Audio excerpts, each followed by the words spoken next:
les entreprises françaises qui, elles, sur le terme de bouclier tarifaire, je crois que c'est quoi, c'est combien? C'est 50 millions, 100 millions enfin, c'est pas du tout la même ordre de grandeur. Quand on compare les chiffres, au total, les 200 milliards d'Allemagne, c'est à peu près 100 milliards en France. Oui, mais pas pour les entreprises. Je reste sur les entreprises. Il n'y a pas 200 milliards pour les entreprises en Allemagne. Le 200 non, milliards, c'est 90-95, je crois.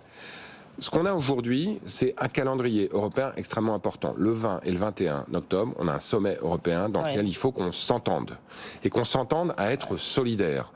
Aujourd'hui, il y a l'Allemagne n'est pas solidaire en ce moment, un certain nombre de dispositions du plan allemand qui sont un peu solo. Donc moi, ce que j'espère, c'est qu'ils ont mis ça sur la table pour mettre de la pression, et c'est bienvenu, notamment sur la commissaire en question, pour qu'elle réalise qu'aujourd'hui, l'industrie européenne est en danger.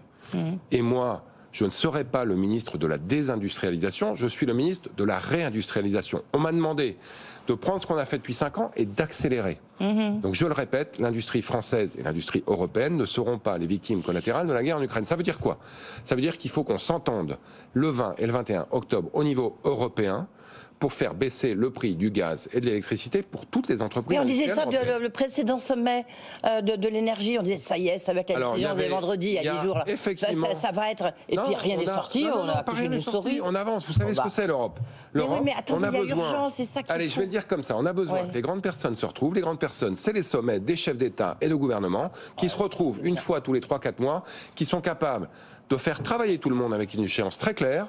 Les ministres des Finances pour la partie aide d'État. Donc ça voulait dire que le Conseil de l'énergie qui s'est tenu n'a servi à rien, non, en fait. Bien sûr il faut attendre les grandes personnes, comme vous dites. Mais oui, mais en attendant, il faut travailler. Donc il y a eu des progrès qui ont été faits, qui ont été difficiles, mais qui nous ont permis d'avancer sur un certain nombre de caractéristiques. Il y a un nouveau Conseil européen de l'énergie. Il y aura sans doute des discussions entre ministres des Finances. Et on attache tout ça dans un paquet global. Aujourd'hui, malheureusement, il n'y a pas de formule magique. Je ne peux pas vous dire, il suffit de tirer... Il faut plafonner le prix du gaz. Oui, mais ça, c'est pas une baguette magique. Vous pouvez le dire... Et je pourrais le dire aussi. Découpler le prix du gaz de celui de... Exactement. Mais on le dit depuis combien de temps, Roland Lescure ? Les moyens techniques, opérationnels et financiers de le faire. Et c'est exactement ce qu'on est en train de travailler. Typiquement, si vous voulez par exemple adopter un mécanisme dit à l'espagnol, qui plafonne le prix du gaz pour les centrales électriques. Et donc qui va faire baisser le prix de l'électricité. Si vous baissez le prix du gaz qui rentre dans les centrales électriques, il faut baisser l'électricité. Vous dites à l'Allemagne, ça va vous coûter beaucoup plus cher qu'à la France, parce que nous, des centrales à gaz, on n'en a pas. Et donc, il faut négocier, notamment avec l'Allemagne, la manière dont on pourra éventuellement compenser ça. L'Europe, c'est compliqué, mais l'Europe, c'est efficace quand on est solidaire. Moi, je suis persuadé que d'ici le 20 et le 21 octobre, on va arriver à trouver des solutions, à la fois économiques, financières et industrielles. Sinon, il faudra qu'on s'y mette, nous.